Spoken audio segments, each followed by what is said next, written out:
Scene 2. It's 6 o'clock the following evening. Blanche is bathing. Stella is completing her toilet. Blanche's dress, a flowered print, is laid out on Stella's bed. Stanley enters the kitchen from outside, leaving the door open on a perpetual blue piano around the corner. Stanley: what's all these monkey doings? Stella: oh, Stan! She jumps up and kisses him, which he accepts with lordly composure. I'm taking Blanche to Galatoire's for supper and then to a show because it's your poker night. Stanley: how about my supper, huh? I'm not going to no Galatoire's for suppers. Stella: I put you a cold plate on ice. Stanley: well, isn't that just dandy? Stella: I'm going to try to keep Blanche out till the party breaks up because I don't know how she would take it. So we will go to one of the little places in the quarter afterwards, and you would better give me some money. Stanley: where is she? Stella: she's soaking in a hot tub to quiet her nerves. She's terribly upset. Stanley: over what? Stella: she's been through such an ordeal. Stanley: yeah? Stella: Stain, we have lost Bella Reef. Stanley: the place in the country? Stella: yes. Stanley: how? Stella: vaguely. Oh, it's hard to be sacrificed or something. There's a pause while Stanley considers. Stella is changing into her dress. When she comes in, be sure to say something nice about her appearance. And oh, don't mention the baby. I haven't said anything yet. I'm waiting until she gets in a quieter condition. Stanley, ominously. So? Stella: and try to understand her and be nice to her, Stan. Blanche, singing in the bathroom. From the land of the sky blue water, they brought a captive maid. Stella: she wasn't expecting to find us in such a small place. You see, I would try to gloss things over a little in my letters. Stanley: so? Stella: and admire her dress, and tell her she's looking wonderful. That's important with Blanche. Her little weakness. Stanley: yeah, I get the idea. Now let's skip back a little to where you said the country place was disposed of. Stella: oh, yeah. Stanley: how about that? Let's have a few more details on that subject. Stella: it's best not to talk much about it until she's calmed down. Stanley: so that's the deal, huh? Sister Blanche cannot be annoyed with business details right now. Stella: you saw how she was last night. Stanley: uh-huh. I saw how she was. Now let's have a gander at the bill of sale. Stella: I haven't seen any. Stella: Stanley: she didn't show you no papers? No deed of sale or nothing like that, huh? Stella: it seems like it wasn't sold. Stanley: well, what in the hell was it then? Given away? To charity? Stella: shh! She will hear you. Stanley: I don't care if she hears me. Let's see the papers. Stella: there weren't any papers. She didn't show any papers. I don't care about papers. Stanley: have you ever heard of the Napoleonic Code? Stella: no, Stanley, I haven't heard of the Napoleonic Code, and if I have, I don't see what it... Stanley: let me enlighten you on a point or two, baby. Stella: yes? Stanley: In the state of Louisiana, we have the Napoleonic Code, according to which what belongs to the wife belongs to the husband, and vice versa. For instance, if I had a piece of property, or you had a piece of property, Stella, my head is swimming.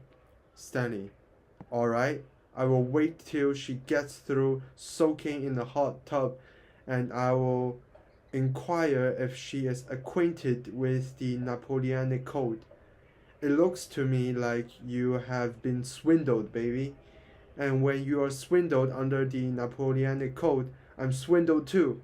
And I don't like to be swindled. Stella, there's plenty of time to ask her questions later, but if you do now, she will go to pieces again. I don't understand what happened to Bella Reef, but you don't know how ridiculous you are being when you suggest that my sister or I or anyone of our family could have perpetuated a swindle on anyone else. Stanley, then where's the money if the place was sold? Stella, not sold, lost, lost. He stalks into bedroom and she follows him. Stanley! He pulls open the wardrobe trunk standing in the middle of the room and jerks out an armful of dress. Stanley, open your eyes to see this stuff. You think she got them out of a teacher's pay? Stella, hush.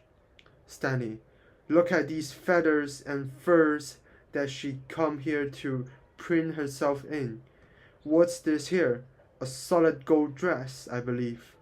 And this one, what is these here? Fox pieces. He blows on them. Genuine fox fur pieces, a half a mile long. And where are your fox pieces, Stella? Bushy snow white ones, no less. Where are your white fox pieces? Stella, those are inexpensive summer furs that Blanche has had a long time.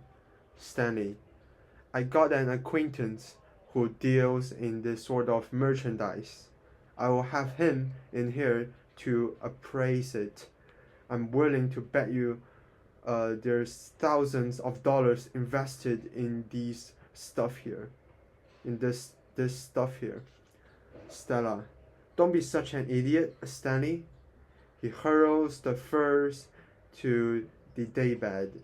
Then he jerks open a small drawer in the trunk and pulls up a fistful of custom jewelry. Stanley, and what have we here? The treasure chest of a pirate. Stella, oh, Stanley. Stanley, pearls, ropes of them. What is this sister of yours? A deep-sea diver who brings up sunken treasures? Or is she the champion safecracker of all time? Bracelets of solid gold too. Where are your pearls and gold bracelets? Stella, shh. Be still, Stanley. Stanley, and diamonds. A crown for an empress. Stella, a rhinestone tiara she wore to a custom ball. Stanley, what's rhinestone? Stella, next door to glass. Stanley, are you kidding? I have an acquaintance that works in a jewelry store. I will have him in here to make an appraisal of this. Here's your plantation, or what was left of it here. Stella, you have no idea how stupid and horrid you are being. Now close that trunk before she comes out of the bathroom. He kicks the trunk partly closed and sits on the kitchen table. Stanley, the Kowalskis and the Dubois have different notions. Stella, angrily, indeed they have. Thank heavens. I'm going outside. She snatches up her white hat and gloves and crosses to the outside door. You come out with me while Blanche is getting dressed. Stanley, since when do you give me orders? Stella. Are you going to stay here and insult her? Stanley. You are damn toothing. I'm going to stay here. Stella goes out on the porch. Blanche comes out of the bathroom in a red stained robe. Blanche. Airily. Hello, Stanley. Here I am, all freshly bathed and scented, and feeling like a brand new human being. He lights a cigarette. Stanley. That's good. Blanche. Drawing the curtains at the windows. Excuse me while I slip on my pretty new dress. Stanley. Go right ahead, Blanche. She closes the drapes between the rooms. Blanche. I understand there's to be a little card party to which we ladies are cordially not invited. Stanley. Ominously. Yeah?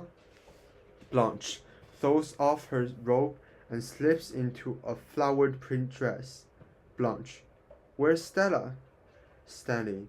Out on the porch. Blanche. I'm going to ask a favor of you in a moment. Stanley. What could that be, I wonder? Blanche. Some buttons in the back. You may enter. He crosses through drapes with a smoldering look. How do I look? Stanley. You look all right. Blanche. Many thanks. Now the buttons. Stanley. I can't do anything with them. Blanche. You man with your big clumsy fingers. May I have a drag on your cig? Stanley. Have one for yourself. Blanche. Why, thanks. It looks like my trunk has exploded. Stanley. Me and Stella were helping you unpack. Blanche. Well, you certainly did a fast and thorough job of it. Stanley. It looks like you raided some stylish shops in Paris. Blanche. Ha ha. Yes, clothes are my passion. Stanley. What does it cost for a string of furrow pieces like that? Blanche. Why? Those were a tribute from an admirer of mine. Stanley. He must have had a lot of admiration. Blanche. Oh, in my youth I excited some admiration. But look at me now. She smiles at him radiantly. Would you think it possible that I was once considered to be attractive? Stanley. Your looks are okay. Blanche. I was fishing for a compliment, Stanley. Stanley. I don't go in for that stuff. Blanche. What stuff? Stanley. Compliments to women about their looks. I never met a woman that didn't know if she was good looking or not without being told, and some of them give themselves credit for more than they have got. I once went out with a doll who said to me, I'm the glamorous type, I'm the glamorous type. I said, so what? Blanche. And what did she say then? Stanley. She didn't say anything. She didn't say nothing. That shut her up like a claim. Blanche. Did it end the romance? Stanley. It ended the conversation. That was all. Some men are took in by this Hollywood glamour stuff, and some men are not. Blanche. I'm sure you belong to the second category. Stanley. That's right. Blanche. I cannot imagine any witch of a woman casting a spell over you. Stanley. That's right. Blanche. You are simple, straightforward, and honest. A little bit on the primitive side, I should think. To interest you, a woman would have to... She pauses with an indefinite gesture. Stanley slowly. Lay her cards on the table. Blanche, smiling. Yes, yes, cards on the table. Well, life is too full of evasions and ambiguities, I think.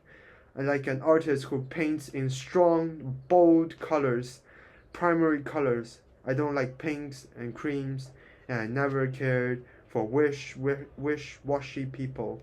That was why. When you walked in here last night, I said to myself, my sister has married a man. Of course, that was all that I could tell about you. Stanley. Booming. Now, let's cut the rebop. Blanche, pressing hands to her ears. Ooh. Stella, calling from the steps. Stanley, you come out here and let Blanche finish dressing. Blanche. I'm through dressing, honey. Stella. Well, you come out then. Stanley. Your sister and I are having a little talk. Blanche, lightly. Honey, do me a favor. Run to the drugstore and get me a lemon coke with plenty of chipped ice in it. Will you do that for me, sweetie? Stella, uncertainly. Yes. She goes round the corner of the building. Blanche. The poor thing was out there listening to us, and I have an idea she doesn't understand you as well as I do. All right, now, Mr. Kowalski, let us proceed without any more double talk. I'm ready to answer all questions. Have nothing to hide. What is it? Stanley. There's such thing in this state of Louisiana as the Napoleonic Code, according to which whatever belongs to my wife is also mine, and vice versa. Blanche. My, but you have an impressive judicial air. She sprays herself with her atomizer, then playfully sprays him with it. He sees the atomizer and slams it down on the dresser. She throws back her head and laughs. Stanley, if I didn't know that you was my wife's sister, I would get ideas about you. Stella, Blanche. Such as what? Stanley, don't play so dumb. You know what? Where's the papers? Blanche, papers? Stanley, papers. That stuff people write on. Blanche, oh, papers. Ha ha. The first anniversary gift. All kinds of papers. Stanley, I'm talking of legal papers connected with the plantation. Blanche, there were some papers. Stanley, you mean they are no longer existing? Blanche, they probably are, somewhere. Stanley, but not in the trunk. Blanche, everything that I own is in that trunk. Stanley, then why don't we have a look for them? He crosses to the trunk, shoves it roughly open, and begins to open compartments. Blanche, what in the name of heavens are you thinking of? What's in the book of that little boy's mind of yours? That I'm absconding with something, attempting some kind of treachery on my sister. Let me do that. It will be faster and simpler. She crosses to the trunk and takes out a box. I keep my papers mostly in this tin box. She opens it. What's them underneath? He indicates another Stanley. What's them underneath? He indicates another shelf of paper.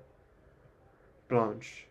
These are love letters, yellowing with antiquity, all from one boy. He snatches them up. She speaks fiercely. Give those back to me! Stanley, I'll have a look at them first. Blanche, the touch of your hands insult them. Stanley, don't pull that stuff. He rips off the ribbon and starts to examine them. Blanche snatches them from him, and they cascade on the floor. Blanche, now that you have touched them, I will burn them. Stanley, staring, baffled. What in hell are they? Blanche, on the floor, gathering them up. Poems a dead boy wrote. I hurt him in the way that you would like to hurt me, but you can't.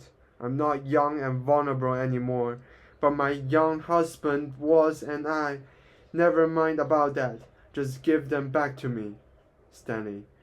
What do you mean by saying you will have to burn them? Blanche. I'm sorry. I must have lost my head for a moment. Everyone has something he won't let others touch because of their intimate nature. She now seems faint with exhaustion, and she sits down with the strong box and puts on a pair of glasses and goes methodically through a large stack of papers. Ambler and Ambler. Carptree. More Ambler and Ambler. Stanley. What is Ambler and Ambler? Blanche. A firm that made loans on the place. Stanley. Then it was lost on a mortgage? Blanche, touching her forehead. That must have been what happened. Stanley. I don't want no ifs, ands, or buts. What's of the rest of them papers? She hands him the entire box. He carries it to the table and starts to examine the papers. Blanche, picking up a large envelope containing more papers. There are thousands of papers stretching back over hundreds of years, affecting Bella Reef us, pieces by pieces. Our improvident grandfathers and father and uncles and brothers exchanged the land for their epic fornications. To put it plainly, she removes her glasses with an exhausted laugh. Till finally, all that was left, and Stella can verify that, was the house itself and about 20 acres of ground, including a graveyard, to which now all but Stella and I have retreated. She pours the contents of envelope on the table. Here all of them are. All papers, I hereby endow you with them. Take them, purse them, commit them to memory even. I think it's wonderfully fitting that Bella Reef should finally be this bunch of old papers in your big, capable hands. I wonder if Stella's come back with my lemon coke. She leans back and closes her eyes. Stanley, I have a lawyer acquaintance who will study these out. Blanche, present them to him with a box of aspirin tablets. Stanley, becoming somewhat sheepish. You see, under the Napoleonic Code, a man has to take an interest in his wife's affairs, especially now that she's going to have a baby. Blanche opened her eyes. The blue piano sounds louder. Blanche. Stella? Stella's going to have a baby? Dreamily. I didn't know she was going to have a baby. She gets up and crosses to the outside door. Stella appears around the corner with a cartoon from the carton from the drugstore. Stanley goes into the bedroom with the envelope and the box. The inner rooms fade to darkness, and the outside wall of the houses is visible. Blanche meets Stella at the foot of the steps to the sidewalk. Blanche. Stella! Stella for Star! How lovely to have a baby! She embraced her sister. Stella returns the embrace with a convulsive sob. Blanche speaks softly. Everything is all right. We thrashed it out. I feel a bit shaky, but I think I handled it nicely. I laughed and treated it all as a joke. I called him a little boy and laughed. And flirted. Yes, I was flirting with your husband, Stella. Steve and Pablo appear carrying a case of beer. The guests are gathering for the poker party. The two men passes between them. with a short, curious stare at Blanche. They enter the house. Stella. I'm sorry he did that to you. Blanche. He's just not the sort of that goes for jasmine perfume. But maybe he's what we need to mix with our blood now that we have lost Belle Reve and have to go on without Belle Reve to protect us. How pretty the sky is. I ought to go there on a rocket that never comes down. A tamale vendor calls out as he rounds the corner. Vendor. Red hot! Red hot! Blanche utters a sharp frightened cry and shrinks away. Then she laughs breathlessly again. Blanche. Which way do we go now, Stella? Vendor. Red hot! Blanche. The blinds are leading the blind. They disappear around the corner. Blanche's desperate laughter ringing out once more. Then there's a bellowing laugh from the interior of the flat. Then the blue piano and the hot trumpet sound louder.